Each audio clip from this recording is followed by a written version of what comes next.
Hello friends. நிறைய students இப்போ doubt கேட்குறீங்க நேற்று இருந்து. அக்கா நான் இப்போ தான் டிசம்பர் அட்டம்ப்ட்ல ஃபர்ஸ்ட் டைம் எழுத போகிறேன். குரூப் ஒன் மட்டும் அப்பியர் ஆக போகிறேன். எவ்வளோ மார்க்ஸ் எடுக்கணும்? போர்ட் குரூப்ஸ் அப்பியர் ஆக போகிறேன். எவ்வளோ மார்க்ஸ் எடுக்கணும்? எக்ஸாம்ஷன் எப்படி அப்ளை பண்ணுறது? நேற்றாக ரிசல்ட் வந்தனால நிறைய பேர் கேட்குறீங்க. நான் ஒரு பேப்பரில் தான் 60 மேலே வாங்கியிருக்கேன். இப்போ நெக்ஸ்ட் அட்டம்ப்ட்ல எவ்வளோ மார்க் வாங்கணும்? 2 பேப்பர்ஸ் மட்டும் நான் டிசம்பர் அட்டம்ப்ட்ல ட்ரை பண்ணலாமா? அட்டம்ப்ட்ஸ் நிறையா வச்சா ப்ராப்ளம் வருமா? ஏன்னா நிறைய ஸ்டூடெண்ட் சொல்கிறீங்க, இது என்னோட தேர்ட் அட்டம்ப்ட்கா, என்னோட ஃபோர்த் அட்டம்ப்ட்கா, பாஸ் ஆகவே முடியலை. ஸோ ஏதாச்சும் டிப்ஸு ஸ்ட்ராட்டஜிஸ் கொடுங்கன்னு சொல்லியிருந்தீங்க. அந்த வீடியோ ஒன்று நான் கண்டிப்பாக நெக்ஸ்ட் வீடியோவில் நான் எப்படி ப்ரிப்பரேஷன் பண்ணேன், எக்ஸாம் ஒன் டே பிஃபோர் எப்படி படித்தேன், எல்லாமே உங்களுக்கு நெக்ஸ்ட் வீடியோவில் அது நான் சொல்கிறேன். இப்போ இந்த வீடியோவில் இதுக்கு மட்டும் நம்ம ஆன்சர் பார்க்கலாம். இப்போ நம்மளுக்கு டோட்டல் மார்க்ஸ் எவ்வளோ இருக்குது? 400. அதாவது சிங்கிள் குரூப் அப்ளை ஆனால் பாஸ் மார்க் எவ்வளோ இருக்குது? 200. ஈச் பேப்பர்லேயும் நம்ம மினிமமாக எவ்வளோ மார்க் வாங்கணும்? 40 மார்க். இப்போ ஃபார் எக்ஸாம்பிள், லா ஃபினான்ஸ் லாவில் வந்து 67 வாங்குறேன், ஃபினான்சியல் அக்கௌண்டிங்கில் 46, டேக்ஸில் 38, காஸ்ட் அக்கௌண்டிங்கில் 50. ஆனால் வந்து எனக்கு 201 200 மேலேயே வந்துருச்சு. பட் கீழே பார்த்தா நாட் கம்ப்ளீட்டட், இன்டர் வந்து first group one not completed தான் வரும். ஏன்னா ஒரு பேப்பரில் தான் நம்ம எக்ஸம்ஷன் வாங்கியிருக்கோம், அதாவது 60 மேலே. அப்போ அதாவது இப்போ ஈச் பேப்பர், இப்போ காஸ்ட் அக்கௌண்டிங்னா எல்லா 40 மேலே இருக்கணும், டேக்ஸ்னா 40 மேலே இருக்கணும், ஃபினான்ஷியல் அக்கௌண்டிங்னா 40 மேலே இருக்கணும். பட் இங்கே டேக்ஸில் பாருங்க எனக்கு 38 தான் வந்திருக்கு. அப்போ லால மட்டும்தான் எனக்கு எக்ஸம்ஷன் கிடைக்கும். பேலன்ஸ் 3 பேப்பரும் நான் நெக்ஸ்ட் அட்டம்ப்ட்ல எழுதணும். இப்போ இதே கேஸ் 2 பாருங்க, லால 45, ஃபினான்ஷியல் அக்கௌண்டிங்ல 66, டேக்ஸ்ல 70, காஸ்ட் அக்கௌண்டிங்ல 45, 226. அப்போ நான் என்னது குரூப் ஒன் கம்ப்ளீட் பண்ணிட்டேன். ஏன்னா எல்லா சப்ஜெக்ட்லையும் 40 மேலே இருக்கு. அட் த சேம் டைம் எனக்கு 200 மேலே வந்துருச்சு. ஸோ அப்படின்னா என்னது, ஒரு பேப்பர்ல வந்து நம்ம 40 எடுத்தோம்னா இன்னொரு பேப்பர்ல ஒரு 45, இன்னொரு பேப்பர்ல 60, இன்னொரு பேப்பர்ல ஒரு 50. ஸோ அந்த மாதிரி நம்ம எடுக்கணும், ஸ்கோர் பண்ணணும். பட் ஈச் பேப்பர்லையும் கண்டிப்பா 40 இல்லைன்னா 40க்கு மேலே எடுக்கணும் ஃப்ரெண்ட்ஸ். இப்போ போர்ட் குரூப்ஸ் அப்ளை ஆனால் பார்க்கலாம். இப்போ டோட்டல் மார்க்ஸ் எவ்வளோ? போர்ட் குரூப்புக்கு 800. இப்போ நம்ம எவ்வளோ மார்க் எடுக்கணும்? 400 எடுத்தா பாஸ். இப்போ மினிமம் பாஸ் வந்து என்னது, ஈச் பேப்பர்லையும் 40 மேலே எடுத்துருக்கணும். இப்போ லால 46, ஃபினான்ஷியல் அக்கௌண்டிங்ல 40, டேக்ஸ்ல 40, காஸ்ட் அக்கௌண்டிங்ல 42. இப்போ ஃபர்ஸ்ட் குரூப் மட்டும் ஆட் பண்ணால் 168 தான் வருது. ஆனால் செகண்ட் குரூப்ல எல்லாமே ஆட் பண்ணோம்னா 235 வருது. இப்போ டோட்டல் பார்த்தா எவ்வளோ வருது? 403. அப்படின்னா நான் வந்து இன்டர் வந்து போர்ட் குரூப்ஸும் கம்ப்ளீட் பண்ணிட்டேன்னா அர்த்தம். ஏன்னா நம்ம எல்லா சப்ஜெக்ட்லையும் 40 மேலே தான் வந்திருக்கு. அட் த சேம் டைம் நான் 2 குரூப் சேர்த்து எழுதும் போது எனக்கு 400 வந்தா போதும். ஸோ ஈச் இப்போ குரூப் ஒன்ல 200 இருக்கணும் கண்டிப்பா, குரூப் 2ல 200 இருக்கணும், அப்படி நம்மளுக்கு கிடையாது. டோட்டலா பண்ணா 400 வரணும், இல்லை 400 மேலே வரணும். இப்போ ஃபர்ஸ்ட் ஆனால் வந்து என்னது எல்லா பேப்பர்லையும் 40 மேலே ஸ்கோர் பண்ணியிருக்கணும். ஸோ எனக்கு வந்துருச்சா கரெக்டா 400 மேலே? இல்லை 168 எடுத்தாலும் பரவாயில்ல, நான் வந்து குரூப் 2ல அட்ஜஸ்ட் பண்ணிட்டேன் அந்த மார்க்கை கூட எடுத்து. ஸோ வந்து கன்சிடர் அஸ் இன்டர் கம்ப்ளீட்டட். இப்போ இதே செகண்ட் கேஸ்ல பாருங்களேன், லால 46, ஃபினான்ஷியல் அக்கௌண்டிங்ல 38, டேக்ஸ்ல 40, காஸ்ட் அக்கௌண்டிங்ல 60. செகண்ட் குரூப்ல வந்து எல்லா சப்ஜெக்ட்லையும் 60 60 50 50. இப்போ டோட்டலா 220 வருது. அப்படின்னா என்ன செய்வாங்கன்னா குரூப் 2 கம்ப்ளீட் பண்ணிட்டோம். குரூப் ஒன்ல வந்து காஸ்ட் அக்கௌண்டிங்ல மட்டும் எக்ஸம்ஷன் கிடைக்கும். பேலன்ஸ் 3 சப்ஜெக்ட் நம்ம ரைட் பண்ணணும். ஏன் இங்க வந்து ஒரு சப்ஜெக்ட்ல நம்மளுக்கு 40க்கு மேலே வரல, 40 கீழே வந்துருக்கு. ஸோ நம்ம அந்த பேலன்ஸ் இருக்கிற 3 சப்ஜெக்டை நெக்ஸ்ட் அட்டம்ப்ட்ல ரைட் பண்ணணும்னு அர்த்தம். நெக்ஸ்ட் தேர்ட் கொஸ்டின் என்ன கேட்டிருந்தாங்கன்னா, எக்ஸம்ஷன் எப்படி கிளைம் பண்றது? இப்போ நான் வந்து 60 ஒரு சப்ஜெக்ட்ல வந்து 67 எடுத்துட்டேன். இப்போ நெக்ஸ்ட் நான் வந்து எக்ஸம்ஷனுக்கு ஏதாச்சும் அப்ளை பண்ணணுமா அப்படின்னு கேட்டிங்கன்னா, எதுவுமே நம்ம வந்து போய் ஆன்லைன்ல அப்ளை பண்ணணும் அப்படின்னா இல்லை.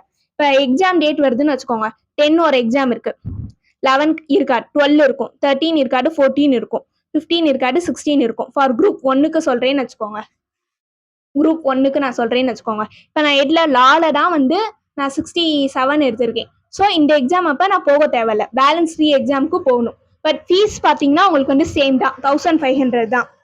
இப்போ எந்த பேப்பருக்கு எக்ஸம்ஷன் கிடைச்சிருக்கோ அந்த எக்ஸாமுக்கு மட்டும் நம்ம போக தேவையில்ல.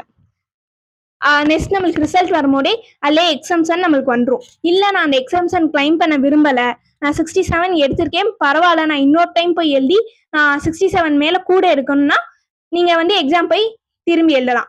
அந்த எக்ஸாமுக்கு நீங்கள் அப்பியர் ஆயிட்டீங்கன்னா அப்போ என்ன மார்க் வாங்குறீங்களோ அதான் வந்து உங்களுக்கு ரிசல்ட்டில் வரும். இல்லை எனக்கு எக்ஸம்ஷன் வேணும்னா அந்த எக்ஸாமுக்கு நீங்கள் போக தேவையில்லை. எதுவுமே நீங்க அப்ளை பண்ணணுமோ எதுவுமே இல்லை, ஃபீஸ் வந்து சேம் தான், 1500 தான். பேப்பர்ல 67னா நெக்ஸ்ட் அட்டம்ப்ட்ல வந்து நான் எவ்வளோ மார்க் எடுக்கணும்னு கேட்குறீங்க. இதான் மோஸ்ட்லி கேட்ட கொஸ்டின் வந்து இதான். இப்போ வந்து லால 67, ஃபினான்சியல் அக்கௌண்டிங்ல 38, டேக்ஸ்ல 40, காஸ்ட் அக்கௌண்டிங்ல 45. இப்போ எனக்கு வந்து டோட்டலா 190 வருது. இப்போ டேக்ஸ் லால மட்டும் எனக்கு வந்து என்ன கிடைச்சிருக்கு, எக்ஸம்ஷன் கிடைச்சிருச்சு. இப்போ நெக்ஸ்ட் அட்டம்ப்ட்ல நம்ம எவ்வளோ எடுக்கணும்னு பார்த்தீங்கன்னா 150 தான் எடுக்கணும்.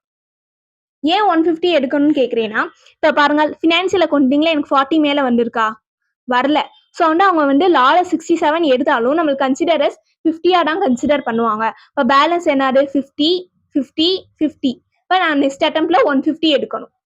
ஸோ அந்த 150 நீங்க 50, 50, 50னா எடுக்கணும் இல்லை, இங்க 40 எடுக்கலாம், இங்க 55 எடுக்கலாம், இங்க 45 எடுக்கலாம். ஸோ ஆனால் ஆட் பண்ணா உங்களுக்கு வந்து 150 வரணும். ஈச் பேப்பர்ல பேலன்ஸ் 3 பேப்பர்லயும் 40 மேல வாங்கணும். இந்த 67 நம்ம கிளைம் பண்றது வந்து உங்களுக்கு நெக்ஸ்ட் 3 அட்டம்ப்ட்ஸ் வரும். இப்போ நான் ஒரு எக்ஸம்ஷன் கிளைம் பண்ணியிருக்கேன்னா அந்த 3 அட்டம்ப்ட்ஸ் வரைக்கும் தான். அந்த 3 அட்டம்ப்ட்ஸும் எழுதுறேன்.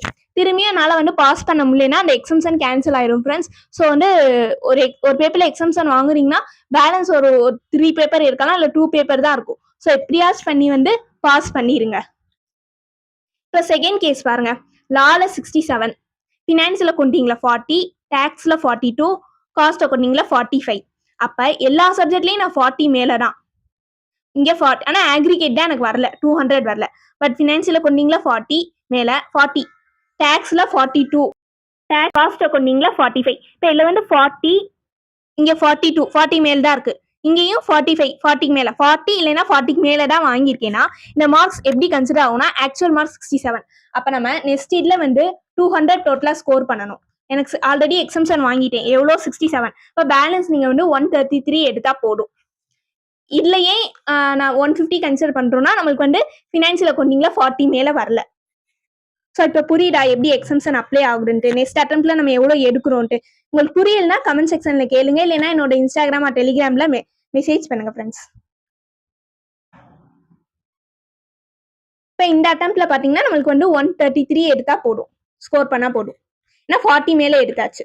ஸோ நீங்க வந்து ஒரு சப்ஜெக்ட்ல எக்ஸம்ஷன் வாங்குறீங்கன்னா பேலன்ஸ் 3 சப்ஜெக்ட்ல எவ்வளோ மார்க் வாங்கியிருக்கீங்கன்னு கன்சிடர் செக் பண்ணி பாருங்க. இப்போ என்ன கேட்குறீங்கன்னா நெக்ஸ்ட் கொஸ்டின் வந்து 2 பேப்பர்ஸ் மட்டும் அப்பியர் பண்ணி எக்ஸம்ஷன் ட்ரை பண்ணலாமா. இப்போ நான் லாக்கும் காஸ்ட் அக்கௌண்டிங் மட்டும்தான் எழுத போறேன் குரூப் 1ல. பேலன்ஸ் 2 பேப்பர் வந்து நான் வந்து சம்டைம்ஸ் வந்து சில பேருக்கு வந்து ஃபீவர் ஆகி அப்ளை ஆகாம இருக்கலாம். இல்லக்கா நான் 2 சப்ஜெக்ட் தான் படிக்க போறேன், ஸோ ஃபர்ஸ்ட் 2 சப்ஜெக்ட்ல நான் கான்சன்ட்ரேஷன் பண்ணி நான் 60 மேல வாங்க ட்ரை பண்றேன்னா நீங்க கண்டிப்பா 2 சப்ஜெக்ட்லயும் 60 எடுக்கணும். 60 மேல எடுத்தாதான் எக்ஸம்ஷன் கிடைக்கும். இல்ல ஒரு சப்ஜெக்ட்ல 60, ஒரு சப்ஜெக்ட்ல 50 எடுக்கிறோம்னா இந்த பேப்பர் மட்டும் தான் எக்ஸம்ஷன் கிடைக்கும். திரும்பி வந்து நம்ம பேலன்ஸ் அடுத்த காஸ்ட் அக்கௌண்டிங் நான் நெக்ஸ்ட் அட்டம்ப்ட்ல எழுதணும். ஸோ புரியுதா. இப்போ 2 சப்ஜெக்ட் தான் மட்டும் அட்டன் பண்ணுறீங்கன்னா கண்டிப்பா 2 சப்ஜெக்ட்லயும் நீங்க 60 ஆர் 60+ எடுத்தே ஆகணும். அப்பதான் எக்ஸம்ஷன் கிடைக்கும். நெக்ஸ்ட் அட்டம்ப்ட்ஸ்னால ப்ராப்ளம் வருமா பேஸ்ட் ஆன் த கம்பெனி. இப்ப ஆனா அட்டம்ப்ட்ஸ்னால ப்ராப்ளம் வருமான்னு கேட்டீங்கன்னா நம்மளுக்கு ஸ்கில்ஸ் கான்செப்ட் நம்ம அண்டர்ஸ்டாண்ட். இப்போ இன்டர்வியூல போகும்போது நம்மளுக்கு கொஸ்டின் கேட்குறாங்க, அதுல நீங்க தெளிவா இருந்தாலே உங்களுக்கு வந்து அட்டம்ப்ட்ஸ்னாலே எந்த ப்ராப்ளமும் வராது. இப்போ நம்ம சிஎம்ஏலேயே கேம்பஸ் இருக்கு, கேம்பஸ் அப்ளை பண்ண சொல்லுவாங்க. ஃபைனல் முடிச்சோடனே கீழே ரிசல்ட் கீழவே இருக்கும். கேம்பஸ்ல வந்து அப்ளை பண்ணா நீங்க வந்து உங்களோட ரெஸ்யூமை வந்து அப்லோட் பண்ணுங்கன்ட்டு அதுக்கு சில டேட் சொல்லுவாங்க, இந்த டேட்குள்ள நீங்க அப்ளை பண்ணுங்கன்ட்டு. இப்போ வந்து அதுல வந்து இப்போ நீங்களும் சேம் மார்க் தான், இன்னொரு ஸ்டூடெண்ட்டும் சேம் மார்க் தான். பட் வந்து அட்டம்ப்ட்ஸ் வச்சிருக்கீங்க, நீங்க 2 அட்டம்ப்ட்ஸ் வச்சிருக்கீங்க, அவங்க வந்து ஒரே அட்டம்ப்ட்ல பாஸ் பண்ணிட்டாங்கன்னு வச்சுக்கோங்க. இப்போ 2 பேர் இன்டர்வியூல அவங்க நல்லா பெர்ஃபார்ம் பண்ணியிருக்காங்கன்னா அட்டம்ப்ட்ஸ் வச்சு தான் சேலரி டிசைட் பண்ணுவாங்க. இல்ல நான் அவங்க அட்டம்ப்ட்ஸ் வச்சவங்க சரியா ஆன்சர் பண்ணல, அவங்களுக்கு வந்து கான்செப்டே எதுவுமே தெரியல, ஏதோ மக்கப் பண்ணி ஃபர்ஸ்ட் அட்டம்ப்ட்ல பாஸ் பண்ணிட்டாங்க. பட் வந்து நீங்க வந்து 2 அட்டம்ப்ட் வச்சாலும் கிளியரா கான்செப்ட் கிளியரா இருந்து நல்லா பெர்ஃபார்ம் பண்ணீங்கன்னா உங்களுக்கு சேலரி கூட கிடைக்க வாய்ப்பு இருக்கு. ஸோ வந்து ஸ்கில்ஸ் எப்படி நம்ம வந்து ஒரு இன்டர்வியூல எப்படி பெர்ஃபார்ம் பண்றோம், ஸ்கில்ஸ் எப்படி வளர்த்துக்கிறோம் அதுல தான் இருக்கு.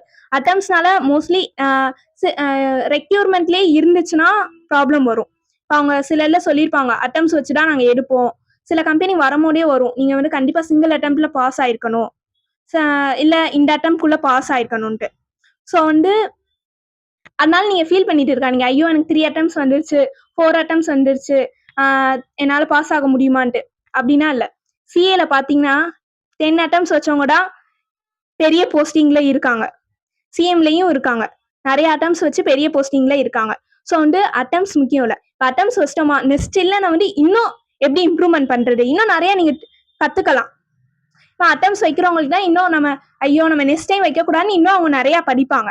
அவங்க நெறைய தெரிஞ்சுக்கிருவாங்க. ஸோ வந்து அட்டெம்ப்ட்ஸ் வச்சு ஐயோ! அட்டெம்ப்ட்ஸ் வச்சுட்டோன்ட்டு ஃபீல் பண்ணாதீங்க. நெக்ஸ்ட் டைம் எப்படி இம்ப்ரூவ் பண்ணலாம்? அதுல வந்து கான்சன்ட்ரேஷன் பண்ணுங்க. இப்போ உங்களுக்கு டவுட்ஸ் எல்லாமே கிளியர் பண்ணிட்டேன் கேட்டது. நான் நெக்ஸ்ட் வீடியோல கண்டிப்பா நான் எப்படி செல்ஃப் ஸ்டடி பண்ணி ஃபர்ஸ்ட் அட்டெம்ப்ட்ல போர்ட் குரூப் பாஸ் ஆனேன்னு உங்களுக்கு வீடியோல சொல்றேன். வேற ஏதாச்சும் டவுட் இருந்தா கமெண்ட் செக்ஷன்ல போஸ்ட் பண்ணுங்க ஃப்ரெண்ட்ஸ். உங்களுக்கு ஏதாச்சும் இந்த டவுட்ல வேற ஏதாச்சும் புரியல, டவுட் இருக்குனாலும் கமெண்ட் செக்ஷன்ல கேளுங்க. உங்களுக்கு இந்த வீடியோ யூஸ்ஃபுல்லா இருந்தா கண்டிப்பா உங்களோட சிஎம்ஏ ஃப்ரெண்ட்ஸுக்கும் ஷேர் பண்ணுங்க. மோஸ்ட்லி வந்து ஃபர்ஸ்ட் அட்டெம்ப்ட்லேயே பாஸ் பண்ண நல்லா ட்ரை பண்ணுங்க. ஹார்ட் ஒர்க் நிறையா பண்ணுங்க. சப்போஸ் அட்டம் விழுந்துருச்சுன்னா அதுக்கு ஃபீல் பண்ணாமல் இந்த மாதிரி மோட்டிவேஷனாக எடுத்துக்கோங்க. சரி அட்டம்ப்ட்ஸ் வச்சா அதனால ப்ராப்ளம் இல்லை, இன்னும் நம்ம எப்படி இம்ப்ரூவ் பண்ணலான்னு பாருங்க. அதனால வந்து அட்டம்ப்ட்ஸ் வைக்காம பாஸ் பண்ணுறதுக்கு வந்து சேலரி ஒரு மோட்டிவேஷனாக எடுத்துக்கோங்க. ஐயோ அட்டம்ப்ட்ஸ் வச்சா சேலரி வந்து கம்மி ஆகுமா, ஸோ மோட்டிவேஷனாக எடுத்துக்கோங்க ஃப்ரெண்ட்ஸ். மோஸ்ட்லி அட்டம் வைக்காம பாஸ் பண்ண நல்லா ட்ரை பண்ணுங்க. எல்லாரும் நல்லா ப்ரிப்பரேஷன் பண்ணுங்க. இன்னும் டிசம்பர் அட்டெம்ப்ட் நம்மளுக்கு இன்னும் ஒரு 4 மந்த்ஸ் தான் இருக்கு. ஸோ நல்லா ப்ரிப்பரேஷன் பண்ணுங்க. நான் கண்டிப்பா நெக்ஸ்ட் வீடியோல நான் எப்படி ப்ரிப்பரேஷன் பண்ணேன் அது எல்லாமே உங்கள்கிட்ட ஷேர் பண்றேன்.